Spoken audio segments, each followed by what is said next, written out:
I wanted to give you a perspective on giving and receiving as a way to help you understand yourself, in actual fact. And, the reason I want to do this is because what I found, people tend to consider giving and receiving as two sides of the same coin. They're the same thing, but kind of opposites. And I don't think it's that case at all. I think that receiving is a tremendously egotistical thing, right? Receiving kind of self-validates. It tells you that somehow or other, something thinks that you're worth it, yeah, and therefore you have received. Whereas giving, I don't think typically people are giving just because they think the other person is worth it, okay? I think what's going on when you give is far more spiritual, is far more awesome, in actual fact. And I want to illustrate this because yesterday I was out in the wild blue yonder. I mean, I'm out in the wild blue yonder today. Today I'm in the kind of the wild blue and pink and green yonder. Look, it's 360 degrees of beautifulness. But yesterday I was really out in the wild blue yonder, and I made a video, in actual fact, about dying, about death, which I did not expect to do. Because in the morning I'd been out to somewhere that was tremendously historic, tremendously archaic, and I discovered these things. They're called Mocky marbles, and a few days earlier I'd been wandering in the steppes of dinosaurs, and the whole thing had got me to contemplate, time, my place in the world, all that kind of stuff. But the reason I wanted to mention this was because I had set out to go and find these Mocky marbles, which are beautiful things. I don't know where they've come from. They have the essence as if they have been spat out of a volcano and tumbled to the earth. They're perfectly spherical. They're beautiful. Sometimes they've got a sort of a ring around the center of them, like a sort of a ring of Saturn. But they connect you with everything which is very, very earthy. And I'd gone out there with this objective to the middle of nowhere to see if I could find these things. And sure enough, they were all over the place. In actual fact, it was very easy to find them. There were hundreds of them. Okay, so I find them, yeah? So I received that to myself. It's like, oh, didn't you do well, Chris, sort of thing. And isn't this interesting? And so on and so forth. The thing that I found wondrous, though, absolutely connective, absolutely spiritual, was not the finding them, it was the putting them back. When I put them back, I can't even describe the sensation with words. It was so astounding.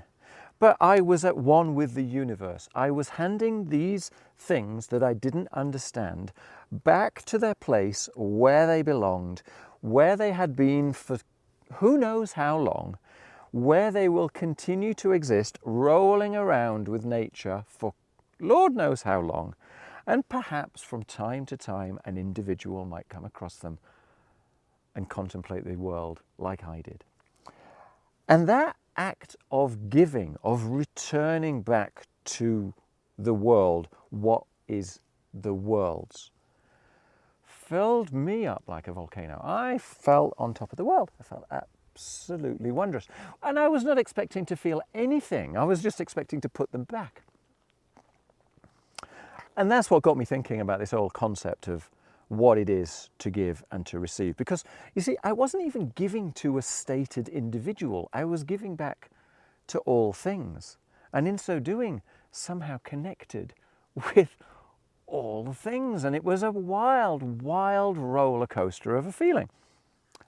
So look, this is what I want to talk about when it comes to giving and receiving. You can develop a far, far deeper and richer relationship with others if you start to reconsider what it is to give and to receive. It's not as simple. It's not a case of providing someone with an object or them providing you with an object, okay? To make it much more subtle, as a simple example, I could give someone the ability to give me something that they would like to, yeah? If that makes sense. So the giving has nothing to do with the object. The giving is all around abdicating your will to somebody else and letting them decide, letting them choose, giving them that beautiful opportunity. So it may well be that you give them a gift in the hope that it pleases them. But in actual fact, what you're doing is giving them an opportunity to choose, to experience, and hopefully, in your will, that they benefit from that. Yeah? But it's up to them how they deal with it. Right? So the whole point of the giving and receiving, when you are receiving, you are also choosing to accept something that the other person thinks is good for you. But there might necessarily be that way. It could be, it might not. Because you are the master of your perceptions and conclusions and not the giver. And so suddenly the whole act of giving and receiving with someone can become a deeply rich and fulfilling, spiritually, emotionally fulfilling experience. You can learn what it is that you like and dislike. You can discover what somebody else likes and dislikes. You can discover what between the two of you make you tick. And so by contemplating the actual concept of what it is that you would like to give to someone else and what you would like to receive from someone else, and vice versa, invite them to do the same, you can start to consider what it is that actually has deep down fundamental meaning for you. What has transitory meaning to you? What is chemical? What is cerebral? What is intellectual? And how that all fits into the big scheme of what it is to be you, and how you relate with certain individuals, and how you relate with everything.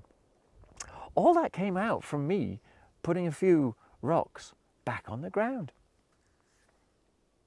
It's food for thought, that's all I'm saying, okay? You can learn far more from your interaction with someone, because that gives you a very, very deeply rich experience, than you can contemplating this stuff on your own, okay? Because what you're doing then is living through an experience, receiving feedback, and coming to conclusions around that, rather than just thinking about it, yeah? And I'm always one for experiencing rather than just thinking and pontificating and speaking into cameras. All right, take care. I hope that's of interest. There's a fantastic book which is all about giving and receiving, and what it is to give and to receive open-heartedly, rather than with a giving to get sort of mentality. So if I can find it, I'll write it down in the notes below. Thank you for watching. If this is chewy, have a look at my other videos. Yeah, subscribe. I put this stuff out with alarming regularity, all in the hope that it will make your day a better place. Cheers. Oh gosh, that was a mixed metaphor, wasn't it? In order to make your day a nicer day. That's a bit better. All right, take care. Bye.